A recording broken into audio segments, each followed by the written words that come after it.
ઝડપથી નોકરી મળે અને સરકારને સારા અધિકારી કર્મચારીઓ ઝડપથી મળે અને લોકોને એમનું કામ જે સરકારી કચેરીઓમાં ઝડપથી થાય. એટલે આ ત્રણેય વર્ગની એવી અપેક્ષા છે કે જાહેર સેવા આયોગ એની પરીક્ષાઓ ઝડપથી લે. એટલે અમે સતત એ અંગેનો વિચાર કરી રહ્યા છીએ અને અમને જેમ જેમ સમજાય એમ કેટલાક પગલાં લઈ રહ્યા છીએ. એમાંનું એક પગલું અમને એ જોવા મળ્યું કે તાજેતરમાં અમે જે 2-3 ભરતીઓની જે મોટી પરીક્ષાઓ 15-20 હજાર ઉમેદવારવાળી એવી પરીક્ષાઓની અંદર અમને જોવા મળ્યું કે બહુ ઓછા ઉમેદવારો હાજર રહે છે અને એના કારણે સરકારના સાધનોનો વ્યય થાય છે. એટલા પરીક્ષા કેન્દ્રો તૈયાર કરવામાં આવે, એટલા સુપરવાઇઝર રાખવામાં આવે અને એટલા પેપર છપાવવામાં આવે. તો એવું ન થાય એટલા માટે આપણે જે પંચાયતની જે તલાટીની પરીક્ષામાં જે સંમતિપત્રકની વ્યવસ્થા શરૂ કરવામાં આવેલી અને જે અત્યારે રાજ્યના બીજા ભરતી બોર્ડ પણ એનો અમલ કરી રહ્યા છે, જે ગુજરાત જાહેર સેવા આયોગમાં, કારણ કે ઘણી બધી નાની ભરતીઓ પણ હોવાના કારણે ગુજરાત જાહેર સેવા આયોગમાં એ વસ્તુ અમલમાં નહોતી.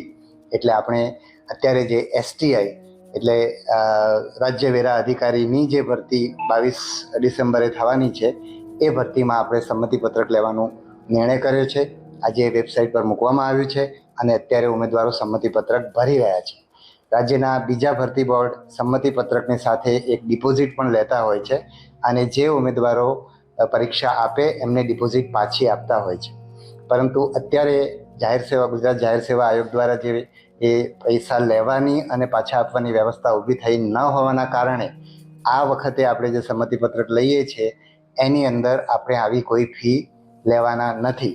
પણ હું ઉમેદવારોને ખાસ વિનંતી કરીશ કે આ કોઈ પણ ભરતી વ્યવસ્થિત રીતે થાય એટલા માટે જેટલા ઉમેદવારો હોય એટલાની જ વ્યવસ્થા કરવામાં આવે તો સાધનોનો વ્યય ના થાય, વ્યવસ્થા સારી રીતે થાય.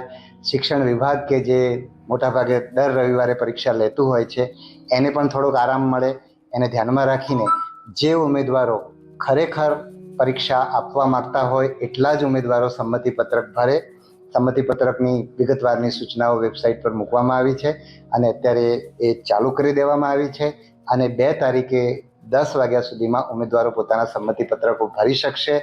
જે ઉમેદવારો સંમતિપત્રક ભર્યા નહીં હોય એને એ પોતાનો કોલ લેટર ડાઉનલોડ નહીં કરી શકે અને પરીક્ષા આપી શકશે નહીં. એટલે ઉમેદવારો કાળજી રાખીને સમયસર સંમતિપત્રક ભરે, છેલ્લા દિવસ સુધી રાહ જોવે નહીં. આ એક નિર્ણય છે. બીજો એક મહત્વનો નિર્ણય એ છે કે માહે ડિસેમ્બર જાન્યુઆરીમાં અમે જે પરીક્ષાઓ લેવાના છીએ એમાંની કુલ 11 પરીક્ષાઓની અંદર અમારે એક સામાન્ય અભ્યાસનો ભાગ 1 અને જે તે વિષયનો ભાગ 2 એના 200 ગુણ, સામાન્ય અભ્યાસનો જે ભાગ 1 છે એ 100 ગુણનો અને ભાગ 2 જે વિષયનો છે 200 ગુણનું, એમ અમે એક પેપર એનું તૈયાર કરીને પરીક્ષા લેતા હતા. તો અમને એ જોવા મળ્યું કે 8 વિષયો માટેનો સામાન્ય અભ્યાસનો એક જ અભ્યાસક્રમ છે.